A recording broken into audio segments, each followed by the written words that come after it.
Right up. William Shakespeare, humanity's greatest playwright, and hell's most diabolical purveyor of entertainment, looks on as a brave mortal on an Orphean quest enters. The bard's interest is piqued, and he looks to test his visitor's mettle.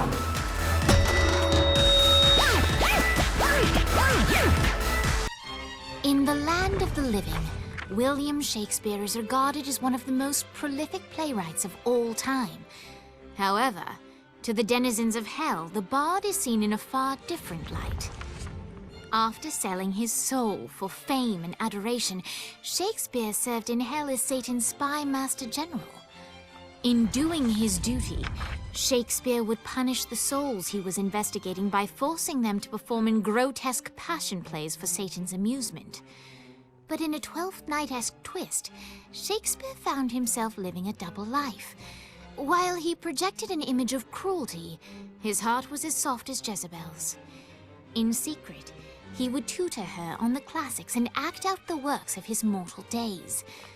When Satan found out, he cast Shakespeare out of the palace, believing that the poet would be tormented by the populace of hell, far out of Jezebel's sight.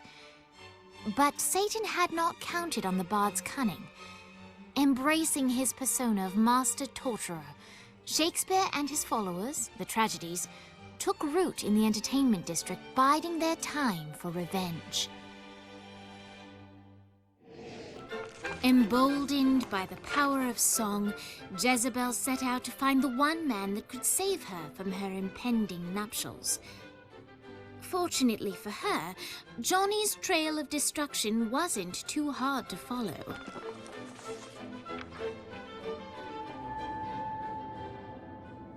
One night with any lover, but you have to punch a panda. Do you do it? Ooh, good question. Mr. Gat? Who are you? Well, I'm We're not doing that again. Oh, okay. I'm Jezebel. Good to know. What are you doing? Threatening you. You're not marrying the president. I don't want to marry the president. Wow, that was easier than I thought. My dad's making me do it. What now? Now I'm holding you hostage. You don't need to do this. Yeah, that's what hostages always say. No, like, you really don't need to do this. I'm here to help you. Yeah, but I already have the gun drawn, so, Are you kidding me? maybe. I'm not sure yet, I'm kinda winging it. Can you wing it without the gun? It's a comfort thing. Not for me. What do you want? For you to put the gun down. Get used to disappointment. You sound like my father. What? He's always telling me that life is about misery, not happiness. That dreams only exist to make people forget about their own mediocrity. Man, that's depressing. Being the devil's daughter sucks. What do you want? I want to punch my dad in the face. We're gonna get along just fine. Of course, Jezebel was speaking metaphorically, but Johnny didn't notice. Jezebel was eager to help Johnny in any way she could, and vowed to find a way to sneak him into the palace. Johnny frowned at the seemingly arbitrary amount of time required for Jezebel to find a way to sneak him in. But he accepted the fact that without traditional missions, this was the best way to further the story. Blackbeard was pleased. While some would call Dominion of the Barons a small prize, to Blackbeard it was exactly what he needed. An out-of-the-way place to hoard his treasure and live like a bandit king.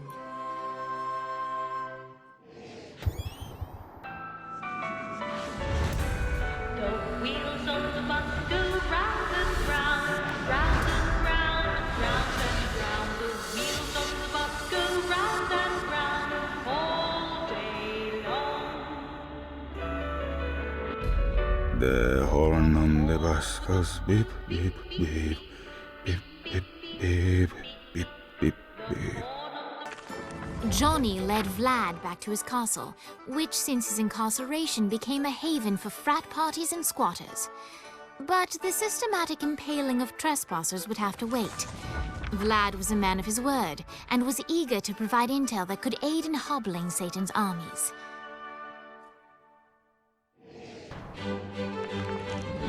Jezebel's plan worked flawlessly, and when the time was right, she made her way to the bowels of the palace. But while she successfully managed to breach the castle walls to let Johnny in, she did not go unnoticed. Put that toy down, Mr. Gat. And why would I do that? Oh, because if you don't, I'll break Jezebel's beautiful neck. She's your daughter. I'll say something kind at her funeral. Drop it. I knew it. It's you. It's always been you. What you talking about? You love her. I really don't. You love her! Ah, Johnny, my boy! I misjudged you. You've shown loyalty by walking into hell. You've shown cunning by robbing me. You've shown brutality by killing my generals. And now you're willing to sacrifice yourself for my daughter. You're the man who should be my son. Defiant to the end. Now listen, boy. You've proven your spirit, but don't presume to push me further. Let him go. Not now, Jesse. The men are talking. Dad, let him go. Look how you inspire her. She wants to kill me. You bring out the best in her. I'll offer you a deal, Mr. Gat. Marry my daughter, and I'll allow your companion to leave with the President's soul. It's your choice. You know where to find me. The President's soul was within Johnny's grasp. All he had to do was marry Satan's daughter. We're standing in a parking garage. I don't like it either, but Centerpool isn't giving us many options. I can't believe they tried to force us out. I can't believe you forgot the mimosas. I think we have bigger problems. I don't think you realize how much I love mimosas. After being reunited in hell, Kiki and Viola wasted no time in doing what they do best: facilitate the running of businesses. However, the De Winter sisters' success did not sit well with other would-be power players in hell. The sisters' operations all came under attack at once, forcing them on the run. Soon, the twins found themselves on the receiving end of an offer they couldn't refuse. After all, it was better to own 1/5 of something than to be dead.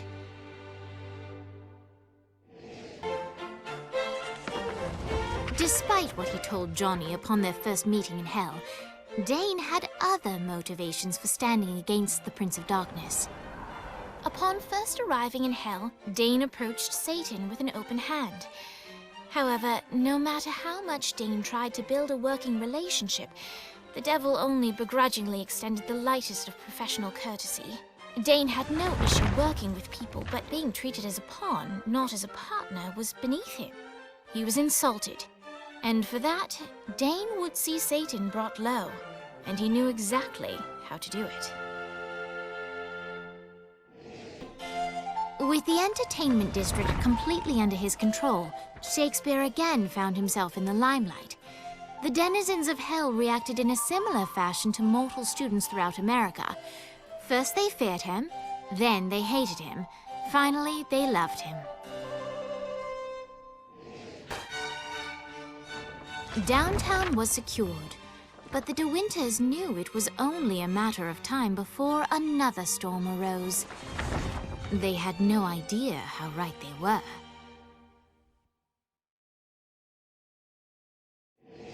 The time had come for the black wedding that would unite Johnny and Jezebel as Hell's new power couple.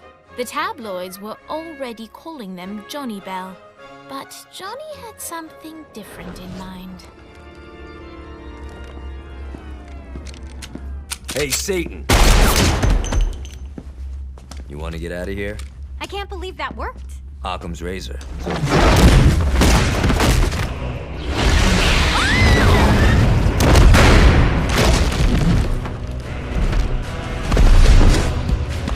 Playtime is over, Mr. Gat. Save them if you can. I love weddings.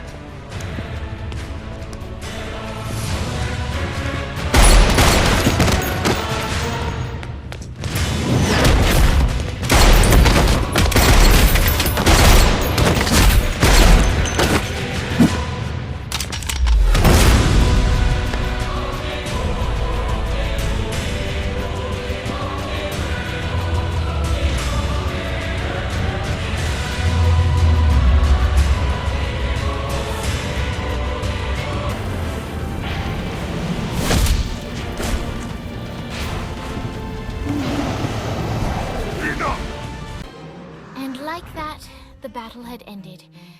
Satan could no longer suffer the indignity of being beaten by a mortal and disobeyed by his daughter, and so he banished them from perdition. But still, all was not well. That was a direct order from your captain! You're worse than Pierce! Trivia night is sacred! You don't get to quit just because you know fuck all about pop culture. Who knows the name of the Nightblade episode where they introduced Nightbladette? It was called The Meaning of Reconciliation, and it was directed by Kim Stein. I can't believe Asha sleeps with you. I can't believe you don't. Boss, are you okay? Yeah, I'm fine. What is this place? Whoa, whoa, whoa, whoa, who the fuck is that? Her name's Jezebel. She's the devil's daughter. Pierce is gonna have a heart attack. Nah, she likes to sing. Pierce will dig her. I don't think... Can you rock the narrator from Joseph? Yeah? She'll be fine. Guys, where's Johnny? Our hero had not yet returned to the mortal coil, for he was waylaid by none other than God himself.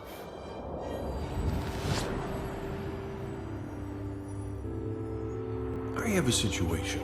Look, man, I just really want to go home. I owe you. Huh? Zinyak hastened the apocalypse.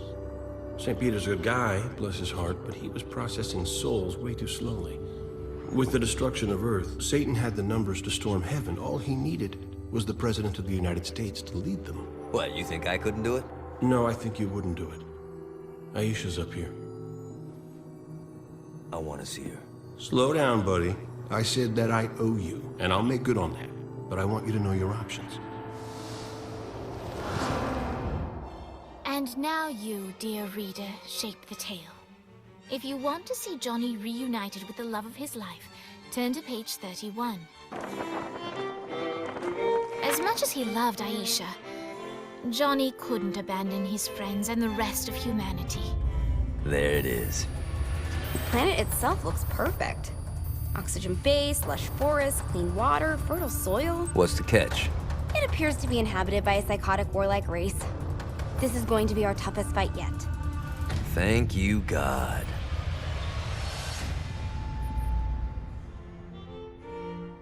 The end.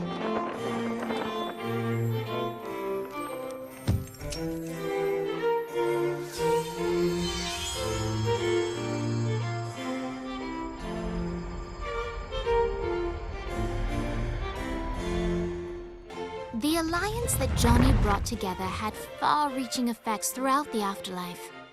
For centuries, the Ultor Alliance ruled in relative peace, until a new threat emerged. A secret cabal that plotted to strike at a time of complacency.